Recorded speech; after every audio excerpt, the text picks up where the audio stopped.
sahabat tuh kalau lagi dilihat sama Nabi Muhammad, terasanya dilihat dan disayangi.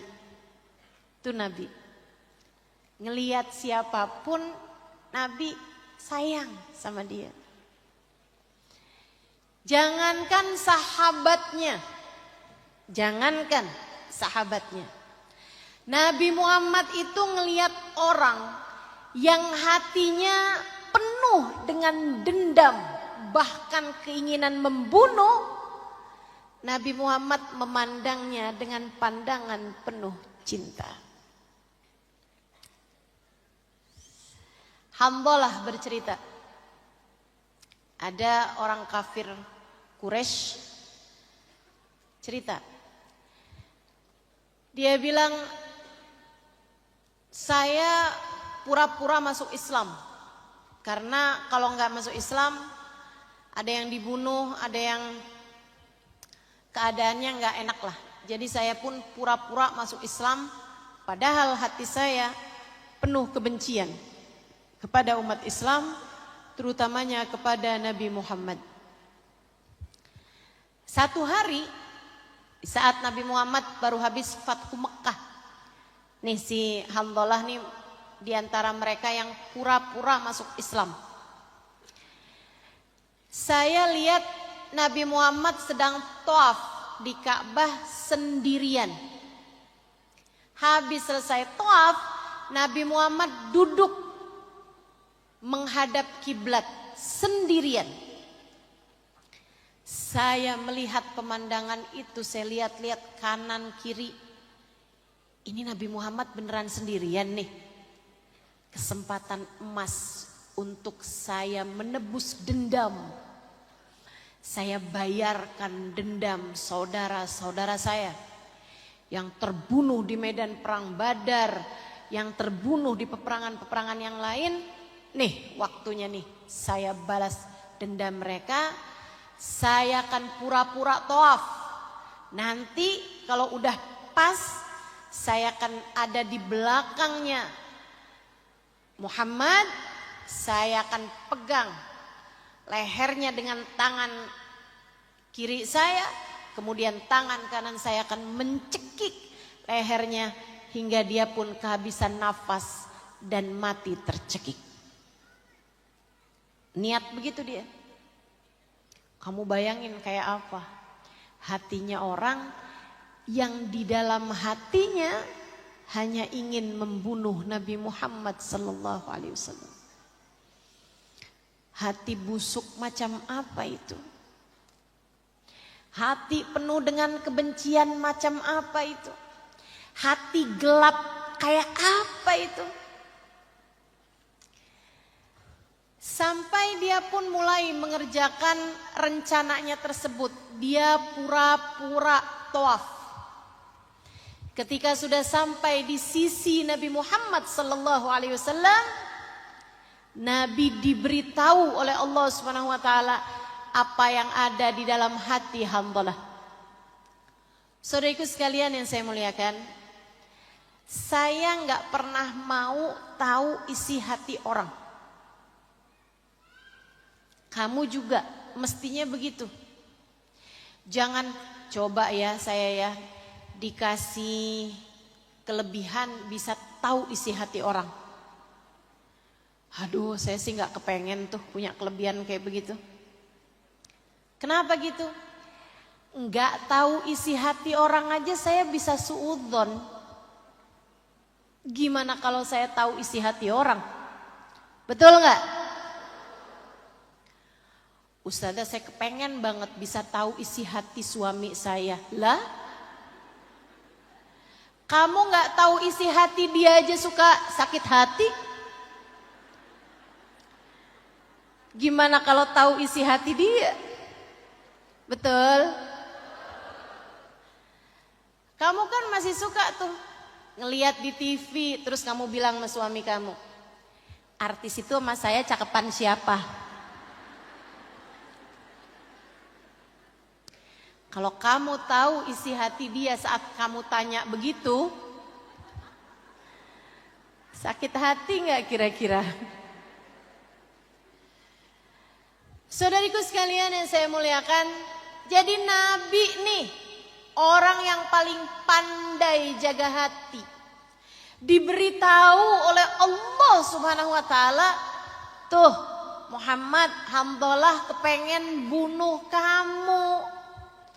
Dia merencanakan begini. Nabi, begitu Hamdalah udah mau sampai kepadanya, beliau bilang, ya Hamdalah, lebih ya Rasulullah.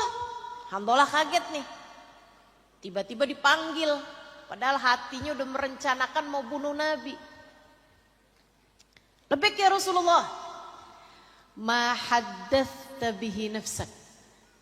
Kamu lagi ngomong apa dalam hati kamu? Inilah astaghfirullah. Saya dari tadi lagi istighfar, minta ampun sama Allah.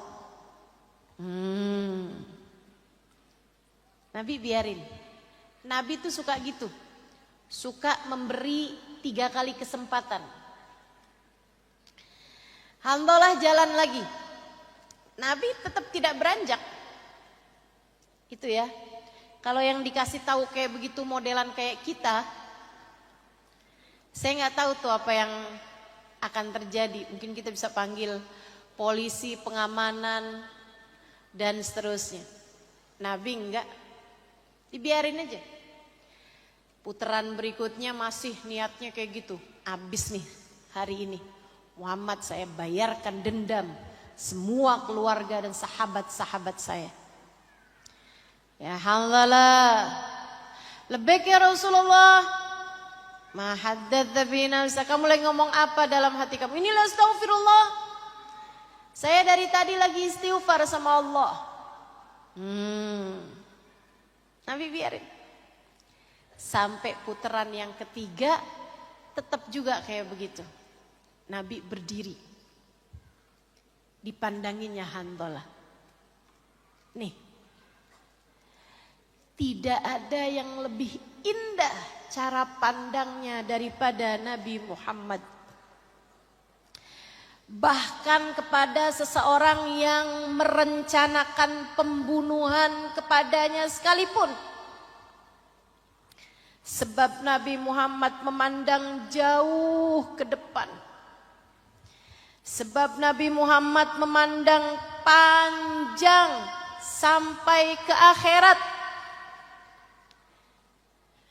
Sebab Nabi Muhammad melihat dia, kalau dia dibiarkan seperti ini hatinya, seperti apa masa depannya kelak di akhirat.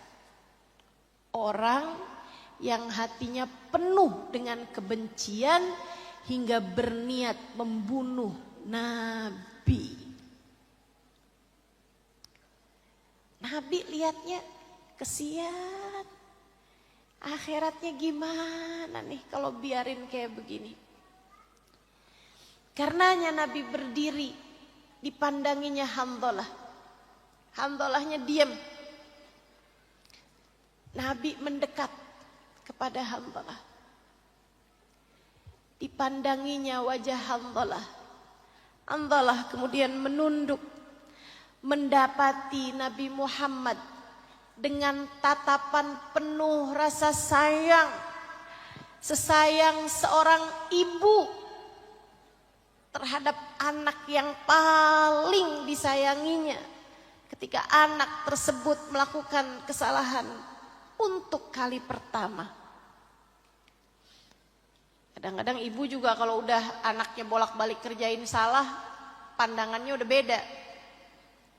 Tapi kalau baru kali pertama gitu kan, melihat muka anaknya ketakutan, ya Allah kesiannya. Nabi kayak gitu. Orang yang berniat membunuh Nabi Muhammad, Nabi memandangnya dengan pandangan penuh kasih sayang. Adakah yang lebih indah cara pandangnya daripada Nabi Muhammad? Dipandanginya Hamdalah dengan penuh kasih sayang. Kemudian sesudah berada di jarak hadap udah adep-adepan, udah deket banget, udah bisa dipeluk. Nabi meletakkan tangannya di dada Hanzalah. Nabi mendoakan dalam diam.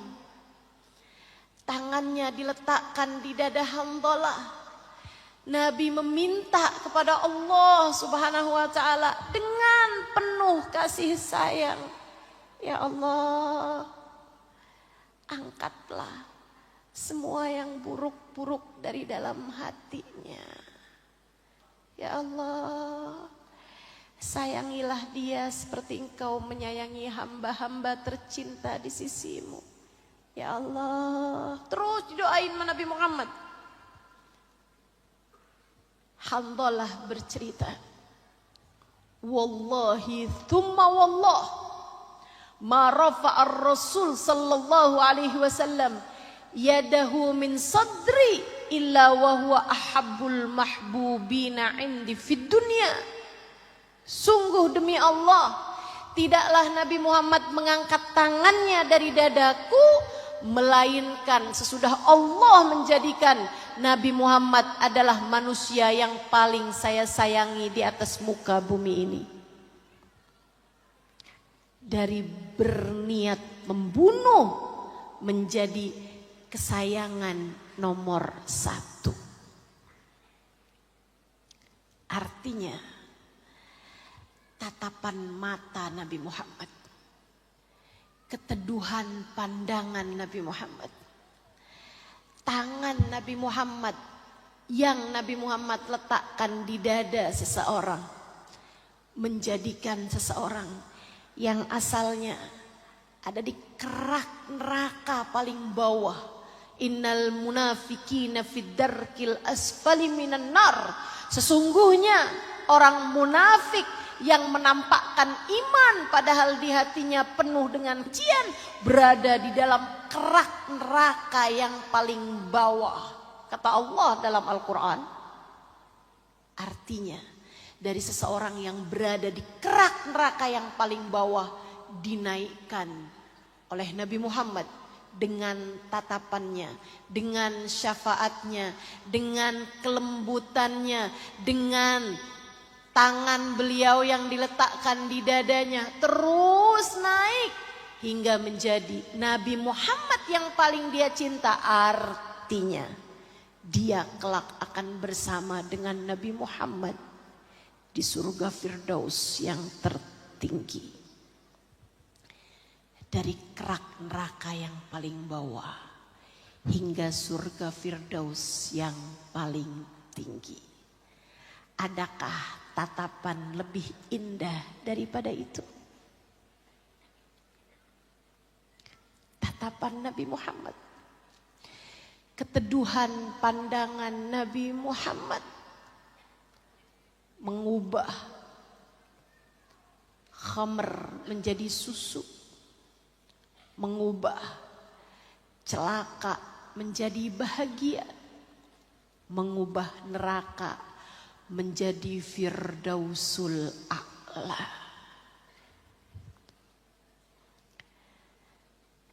Saya berharap meskipun tentu secara zahir tak akan lagi kita dapati pandangan mata Nabi Muhammad sallallahu alaihi wasallam, akan tetapi pandangan beliau sebagai nabi kepada kita umatnya masih akan terus-terusan ada.